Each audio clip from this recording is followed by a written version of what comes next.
Alikho elishona lingenazo ezalo yamukela ke nazi ezihamba phambili namuhla. LMK libungaze eyamagugu, umkhandlu unethemba ngehhotela laseThekwini, kanti kulindeleke amakhaza kwelikaMthaniya. Izindaba ze 1KZN TV uzifundela uSiyabonga wakaduma nina bezulu elidume esandlwane siyakhuleka.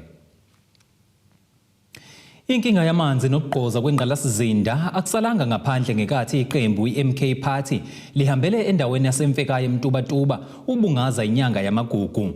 Lo mcimbi ke bewuhanjelwe na ubuholi bukazwelonke nobesifundazwe. Ubuphume ngomningi bawo umphakathi wakward 20 ngaphansi kwamasipala inkosi uMtubatuba ukuzobungaza inyanga yamagugu uMandulo. Lo mcimbi ubuhanjelwe nayilunga lesishamthetho saKwaZulu-Natal leqembu iMK Party umnumzane Muzi Mtshali noveza ukuthi bayaziqonda izinkinga ezibhekene nomphakathi okuhlanganisa ungaqasheki kwentsha kanjalo nokungabi nawo amanzi emphakathini. Sazi kahle ukuthi lenyanga inyanga yamasiko ingakho ke silana kugujwa usuku lamasiko amaciko siyayibona intsha siyababona abantu bakhona bagcwele bazobuka ubunandi bazobuka umnandi obenzakalayo namhlanje bashaya ingoma bayadansa benza zonke izinto ezinhle zamasiko bagqokile kahle imvunulo yakithi kwaZulu sibonga kakhulu usuku namhlanje abantu ke siyazi bafowethu banama challenges imisebenzi ayikho ngoba engekho imisebenzi sizokuncenca kakhulu uhulumeni waKwaZulu-Natal ubaba ophethe njengamanje uPremier sincenca kakhulu ukuthi akube khona amathuba omsebenzi awenzela abantu emakhaya ngoba bengacoshi entweni. Ilokho nje bafowethu engifisa kakhulu ukuthi kwenzeke emphakathini yakithi. Ikhona abantu abasha abafundile baneziqu bahleli emakhaya basebenzi. Lishamthetho elikushamthetho saKwaZulu-Natal elimele MK sikulwa kakhulu lokho ukuthi abantu bakithi begcina benakeka noma ke singawuphethe uhulumeni ungaphethwe yithi uhulumeni uphethwe ngokubambisana amaqembu athize kodwa thina njengabantu abaphikisana ngokusemthethweni siyafisa ukuthi abantu bakithi siyakula ukuthi abantu bakithi kube khona impilo engcono into ethinta amanzi ithinta kakhulu ngoba ayikho into oyenzayo ngaphandle kwamanzi yonke into mawuqala nje uqala emanzini sikulwa kakhulu lokho ukuthi abantu bakithi bethola amanzi. Lo ngumgqugquzeli walomcimbi ucela impilo Nkosi uthi inhloso lomcimbi ukunika intsha ithuba lokuveza amakhono ayo kwezomculo ukuze bangagcini sebenza okungalungile. Kanjalo nosomabhizinisi wendawo okuyena okuxhasa lo mcimbi uThabo Mtshali uthi babone kufanele ukuthi banikele njengoba benzile nangaphambilini besiza umphakathi ngokwafakela ompompi njengoba kunenkinga yokuntuleka kwamanzi kule wadi. Lo mcimbi waqala ukuwenza ngo2019. Le mcimbi lona ubizwa ngokuthi isiyakhula talent show. Lo mcimbi lona uvundulula amakhono kubantu abasha uphinde ukhuthaza abantu bakithi abasha ukuthi ngaso kwesikhathi behlezi bebhizi ngamakhono abo ngoba sinkinga ukuthi bakhona abantu abanamakhono kodwa manje uthi awakhona ukuthi evezeke ngoba ukuthi imicimbi ayikho.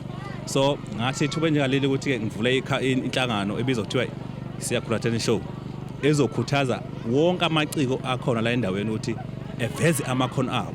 Lo mcimbi wona ngiwenza njalo ngonyaka ngoSeptember inyanga yamagugu uMandulo. Ngiyenza kanjalo sibiza amaciko ahlohlwene omaskandi hip hop nomphakathi wonke jikelele ukuthi uzobungaza kuye nathi kule ndawo. Uthi akafaka isandla nje kulokho kwenzakalayo lana endaweni yangakithi okubonakala kuyinto enhle ukubonakala kungenabo abaxhasi mhlawumbe abangakwenza kukhule kuye phambili. So ngithe mangikubuka ngokubukisana nabafowethu ngakubuka kwaba into enhle esifisa futhi ukuthi mhlawumbe ekhambeni kwesikhathi sikubone kuya kude noma sikubona kukhula kuya phambili. Cha silibonge lelo thuba lelo ke sisazoqhubeka futhi siuxhase lo mcimbi. Umuntu aphinda athinteke mhlawumbe nodaba lwamanzi endaweni. Cha udaba lwamanzi umuntu usalulwa nje kakhulu. Sisaxhumana nosopolitika abakhona endaweni noma sixhumane nosopolitika abakhona komkhanya kude njengoba nibona nje umuntu ememe nelunga leshaya umthetho ukuthi lizobungaza kanye nathi ingoba sizama ukuxoxa zona lezo zinto ezifana nazo lezo. Umuntu ugcine ekhipha ephaketheni elekelela umphakathi, kodwa ke ngoba sibuyisele emphakathini angeke sakukhalela lokho as long nje abantu bakithi bejabulile. Amalungu omphakathi kule wadi athi siyakwazi ukuthola amanzi ngenxa yokulekelelwa usomabhizinisi wendawo okuwumtshali ngokwafakela ompompi. Vuka la ngo5 ngwalanda ehluhluwe ngebhala ngendlela ukuthi amanzi lapha umpompi bawufaka, kodwa ku-over no20 amanzi angasaphumi singazi ukuthi kuvalekeni. So ke ngendlela esekwenzeke ngayo ukuthi nathola ukuthi nasisiza ukuze amanzi nasifakela wona ngalendlela enifakele ngayo. Siyakubonga kakhulu lokho, ungathi kungaqhubeka ebese ke kuba ukuthi ke kufuna thina siphathe kahle mayelana nempompi, singadedeli ingana zizodlala umpompeni. Mina ke nginoshiki ke ngoba ekhaya nakho la kunethangi khona lela. Angifuni ukuthola ingana izodlala emanzini ngoba mase kufa umpompi, leyo mpompi leyo sibangela thina sonke inkinga. Lokho ke ikhona engakuvuma impela, sengaze ngalethwa nje igama lokuthi hayi ngukhansela ngoba ngibhenke yonke into eyenzakala lapha. Ukubona amanzi, sibonga usomabhizinisi wala endaweni nahlangene nabo ukuthi sigcine sisizakele sithola amanzi la endaweni, kube nalabo mpompi laba nje from le kuze kuzofika la, ngoba hayi amanzi bese sahluphekele kakhulu. It's more than 14 years singenawo, more than 14 years singenawo amanzi. Kusigcine sesiphuza amanzi emahluhlu, ikhona ihluhluwe sesiwakha nje la kuxova khona inkomo, sesiwaphuza nazo inkomo, kodwa egcineni sesibonga khona ukuthi ke usomabhizinisi wala endaweni uFethu Mtshali nabanye ababalekile nabo abayidlalile indima ukuthi sigcine sikwazi ukuthola amanzi a-right njengamanje sihappy. Iyasavalekile kwamanje kodwa phela a-right ngoba kuyancintiswana, kuphuza kuvaleka ngapha kuvuleke ngapha kuvaleke ngapha kuvuleke, kodwa nje siyawathola amanzi sihappy ngalokho. Awusahlanje nensila endlini, impahla inuke kungasenamanzi okuwasha. Kulo mcimbi umphakathi ubuvunule kanjalo nentsha ikhombisa amakhono ayo kwezomculo enhlobonhlobo. Ezindabeni ze-1 KZN TV kubika uThabani Maphumulo eMtubatuba. Yizidolobha iThekwini nezinkinga, kepha-ke abe-Southern Sun Hotel Group bathi bakholelwa ekutheni bazokwazi ukwenza enhle imali ngokuthuthukisa isakhiwo esiyihhotela elibizwa nge-Elangeni and Maharani Towers. Lokhu kudalulwe oyisikhulu esiphezulu kule nkampani uMarcel van Alok ngesikhathi imeya yalo masipala iTheku umnumzana uCyril Xaba ememezela laba njengabaqokwe ukuthi liqashiselwe lesakhiwo okuyisivumelwano seminyaka engama-50. Bazibona zingamanzi amancane izinkinga ezibhekene nomasipala iTheku abaqokwe ilo masipala ukubaqashisela ngezakhiwo zehotela Elangeni kanye neMaharani. Lokhu vele esithangamini nabezindaba eThekwini namuhla. It's not a slam dunk. I mean, it's the city, to get its rent, needs to fix the city, and they understand that. The problems of Durban are not that hard to fix. It's basic infrastructure, it's managing crime, it's managing dilapidation. But as I said to someone earlier, I came last night before this function. When I looked out of my hotel room over the beachfront, every single lamppost was working. It really is the basics. It's maintenance, it's keeping it up, it's keeping it clean, it's keeping it safe, it's enforcing the bylaws, no public drinking, that sort of thing. What you have got is a spectacular location. You know, God and nature has given you the setting, just look after it. And I think the city realizes that, so I'm pretty confident this is going to work. Laba bathi ke bayaqonda obukhulu bomsebenzi osabahlalele kufaka phakathi ukulungisa kabusha ezinye izingxenye zalezakhiwo nokusho ke ukuthi bazofaka imali eshisiwe. Laba bathi ke banomlando nalendawo kwazise yakhiwa yibo eminyakeni eminingi eyedlule, kanti futhi kuveleke ukuthi yibo bodwa abafaka isicelo sokuqashiselwa kwalezakhiwo. There was a minimum rental bid that was required, and I think it's something in the order of 43 million or something a year that needs to be paid to the city. The history of these properties are they were built by Southern Sun. So the city had the land, and after 50 years, the land and whatever's on it goes back to the city. And so we're renting back buildings that we built 50 years ago,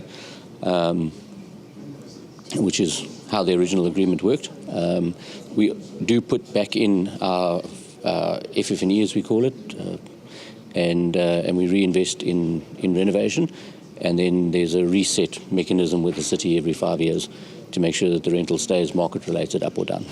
Kulindeleke ukuba ke lenkampani itshale imali engaphezulu kwebhiliyoni futhi balungise namanye amahotela kubalwa ke iEdward Hotel. Imeya ithi okubathokozisa kakhulu ukunqandeka kokulahleka kwamathuba omsebenzi obekungenzeka. Ke kuthina kokukhula kweeconomy bakhona bebezolahlekelwa umsebenzi.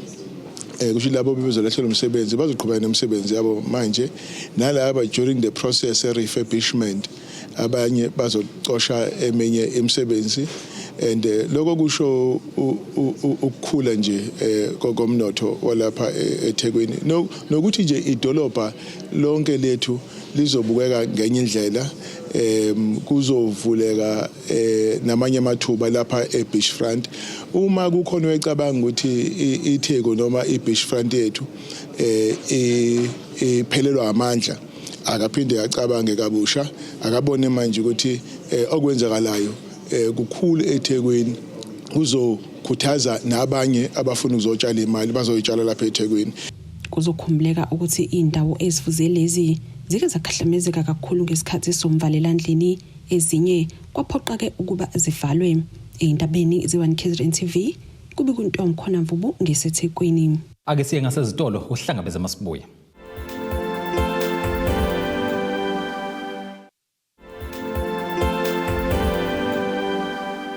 Siyakubingelela sekwamukela ukuthi ke usanda kubukela izindaba zethu nazi izihloko ezihamba phambili namuhla. LMK libungaze eyamagugu, umkhandlu nethemba ngehotela laseThekwini, kanti kulindeleke amakhaza kwelikaMthaniya. Izangoma zezulu zithi yize noma kulindeleke ukuthi kube nomsingo bandayo esifundazweni, kodwa ke asikho isidingo sokuthi abantu bathuke njengoba isimo singeke size sifane nempela sonto eyedlule. Isangoma sezulu sakwa South African Weather Service uThandiwe Gumede uthi yize noma kunjalo kodwa abantu abahlale bephephile. Izangoma zezulu za South African Weather Service zithi ke abantu abehlisa amaphaphu azikhokha izixwayiso ezikhona ngesimo sezulu yizeke noma kuzobe kunamakhaza angatheni kodwa abantu abenza isiqinisekiso ukuthi basilandelele isimo sezulu nembiko ke sabalale ngesimo sezulu esingesihle lokho ke akusilo iqiniso izidaba nje ezingamampunge. 30% now only in the west.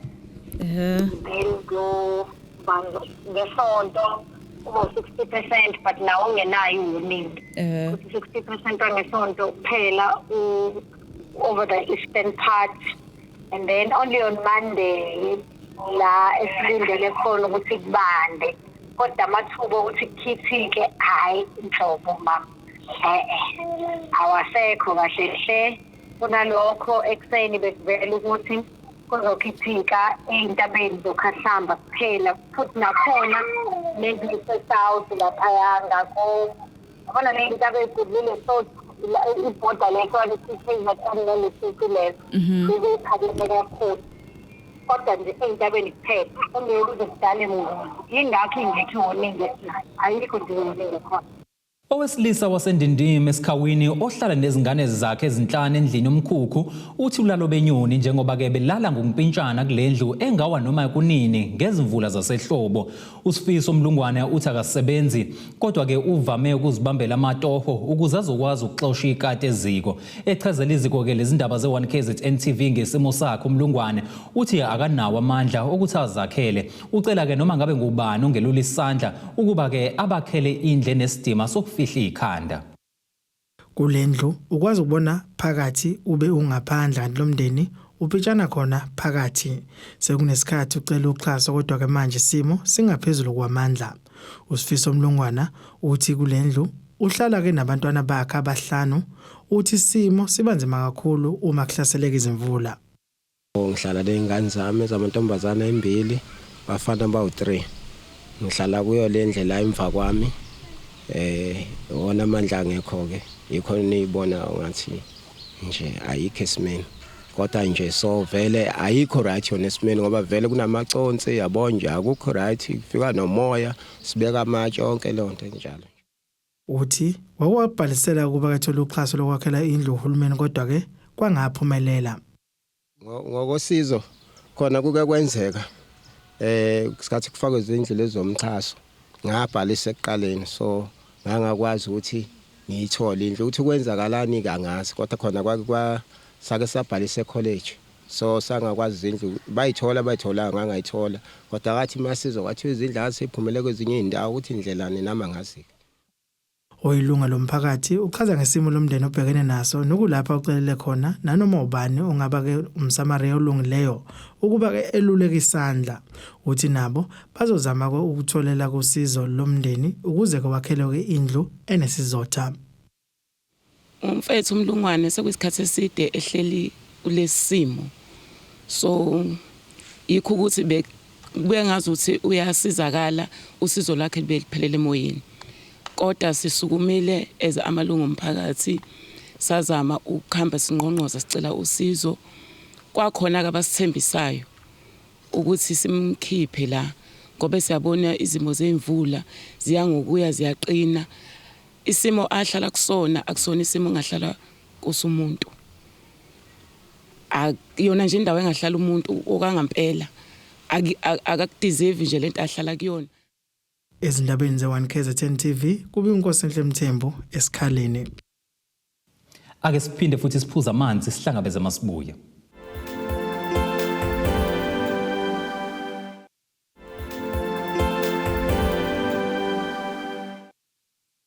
Asibingelele siphinde ke futhi sibonge ukuthi ke usayingxenye yezindaba zethu nazi ihloko ezihamba phambili namhlanje.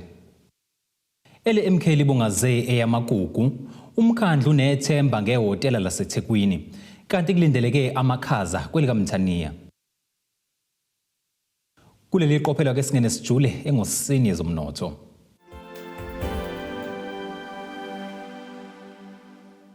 Irandi lakuleli u17.20 maliqhathaniswa nedola laseMelika libe u19.15 maliqhathaniswa neeuro lase-Europe liphindele kube u22.99 maliqhathaniswa nopondo waseBrithani. Igolide ke lona lingu$2,664.93 i-ounce kuthi uwelo ngahluziwe ube u$71.60 umphongolo. Ake sikubhekele ngosini yezemidlalo. Umongameli weqembu lamaZulu FC uSandile Zungu useyichithile imbiko yokuthi basayinise uRichard Ofori ngoba befuna ke ukususa unozinto wabo uVelimothwa ongundaba mlonyeni kulezi izinsuku ngenxa yamaphutha wenze emidlalweni edlule. Umothwa ke uneminyaka engama-33 ubudala uqale ukunenga abantu bakuleli ngesikhathi ededela igoli ebelibukeka lilula ke ngesikhathi iqembu lesizwe iBafana Bafana libambana neUganda ngamagoli 2-2 kokuhlungele Africa Cup of Nations phecelezi AFCON ngamafuphi. Ake sibhekele isimo sezulu esingalindeleka.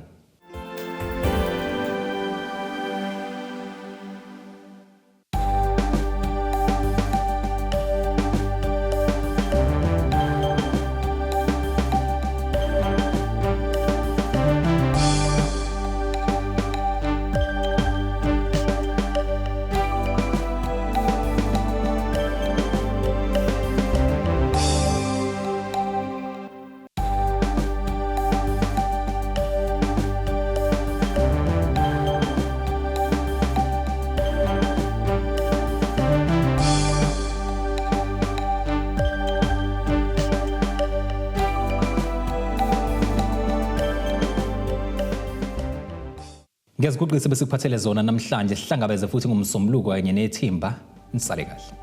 Abethuli bethu bezindaba baxhaswe iTulis Bayview Bridal. Ungabashayela kulezi zinombolo ezivelile.